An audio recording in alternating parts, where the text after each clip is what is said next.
McDonald's sells billions of burgers every year, but burgers are not what made the company rich. In fact, one of the most successful fast food chains in history discovered a way to make money long before a customer ever ordered a meal. And that strategy turned a small hamburger stand into a global empire worth billions. The surprising part? The secret was not in the food. It was in the land beneath it. Most people think McDonald's became successful for one simple reason. It sold more burgers than everyone else. And on the surface, that explanation makes perfect sense. If you sell enough food, open enough restaurants, and attract enough customers, eventually you'll build a huge business, right? The problem is, the restaurant industry does not work that way. Every year, thousands of restaurants open their doors with great food, talented chefs, and ambitious owners. Yet, most of them never survive long enough to become national brands, because selling food is a difficult business. Profit margins are thin, costs are constantly rising, competition is relentless, and even a single mistake can turn a profitable restaurant into a struggling one. So, if restaurants are such difficult businesses to scale, how did McDonald's achieve something almost no one else could? How did a simple hamburger chain expand to tens of thousands of locations around the world and become one of the most valuable brands on the planet? Was it the food, the marketing, the famous golden arches?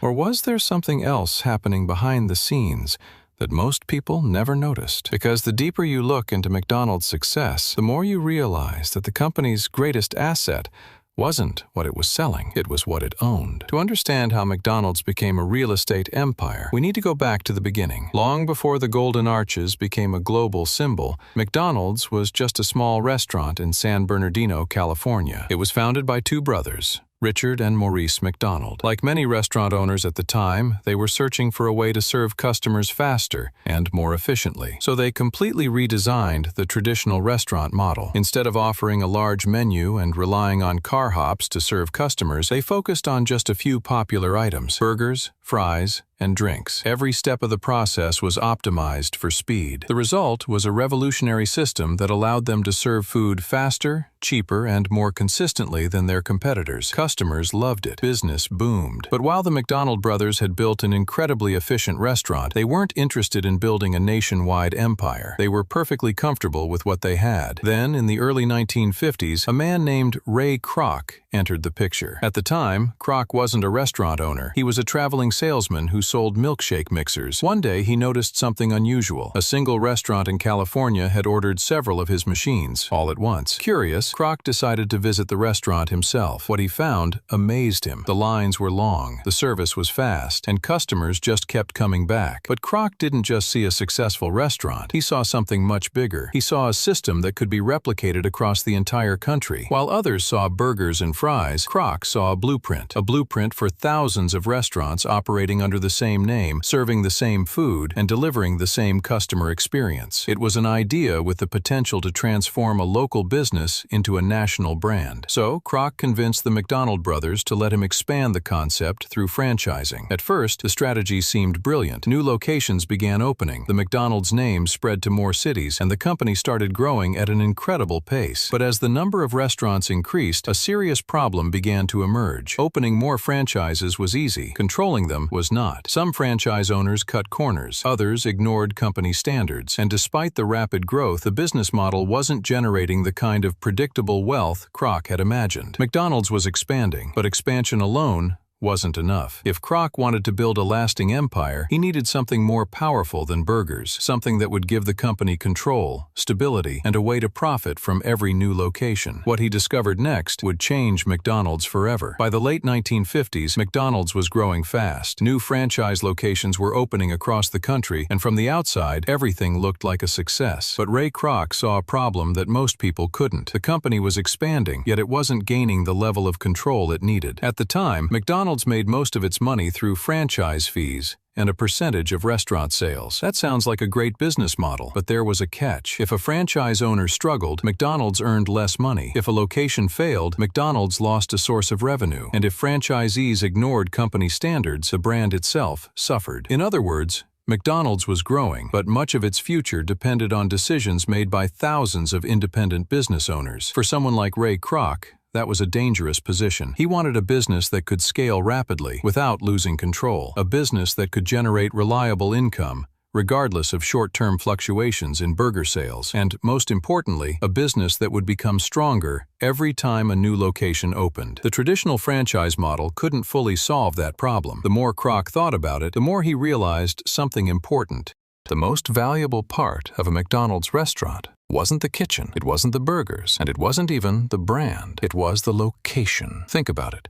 Every successful McDonald's was built on busy intersections, major highways, growing suburbs, and high-traffic commercial areas. The restaurants attracted customers because they occupied some of the best pieces of land available. And that's when a powerful idea began to emerge. What if McDonald's didn't just franchise restaurants? What if it owned the land beneath them? That single idea would transform the company from a restaurant chain into something much bigger. The breakthrough came from a man named Harry Sonneborn, one of McDonald's earliest executives. While most people were focused on selling more burgers and opening more restaurants, Sonneborn looked at the business from a completely different angle. He believed the real opportunity wasn't in the food, it was in the land. His idea was simple, but incredibly powerful. Instead of allowing franchisees to find and purchase their own locations, McDonald's would buy the land itself. The company would then lease that land, and often the building, to franchise owners. At first, that might not seem like a big deal, but it changed everything. Now, whenever a new McDonald's restaurant opened, the company wasn't just collecting franchise fees, it was also collecting rent. And unlike burger sales, rent was predictable. Whether a customer bought 1 burger or 10, McDonald's still received its monthly payment. But the benefits went even deeper. Because McDonald's owned the property, it could carefully choose the best locations, busy intersections, major highways, growing neighborhoods, places where customer traffic was almost guaranteed. As the years passed, many of those properties increased dramatically in value. So McDonald's wasn't just earning rent, it was building a massive portfolio of valuable real estate. And there was another advantage. Ownership created control. If franchise owners wanted to operate under the McDonald's brand, they had to follow McDonald's rules. The company could enforce standards, protect its reputation, and maintain consistency across thousands of locations. What started as a fast food business was quietly becoming something far more powerful. Every new restaurant wasn't just another place selling burgers, it was another piece of income-producing real estate added to an expanding empire. And that's when McDonald's stopped thinking like a restaurant company and started thinking like a landlord. At this point, it might seem like we've uncovered the secret. McDonald's became rich because it owned real estate. Case closed. But that's only the first layer of the story, because the real genius of the strategy wasn't the rent, it wasn't the rising property values, and it wasn't even the land itself. The real advantage was control. Think about it. Most franchise companies depend heavily on their franchise owners. If an owner decides to cut corners, ignore standards, or walk away from the business, the brand suffers. But McDonald's created a very different relationship. Because it owned the land,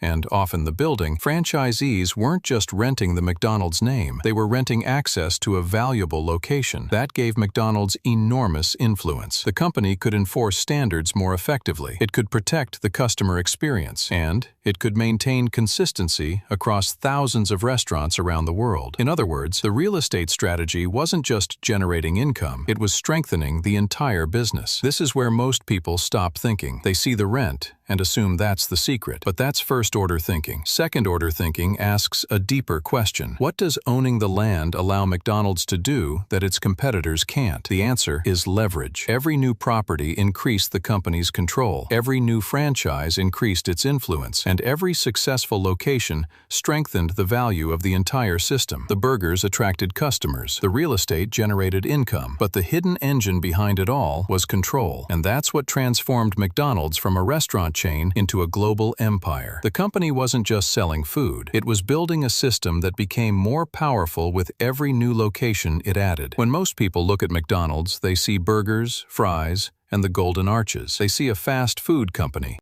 And that's exactly what makes this story so fascinating.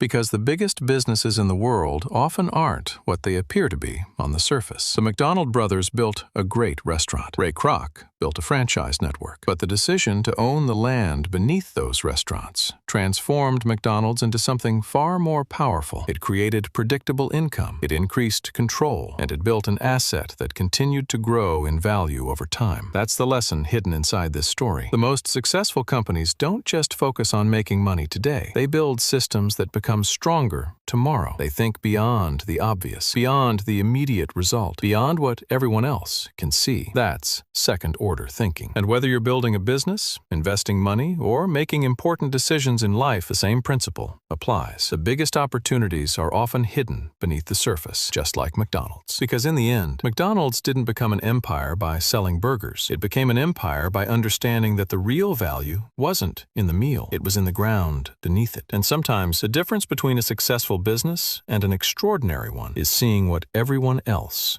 overlooks. If you enjoyed this breakdown and want to explore the hidden strategies, decisions, and ideas behind some of the world's most successful companies and people, subscribe to Second Order, because the most important lessons are usually the ones hiding in plain sight.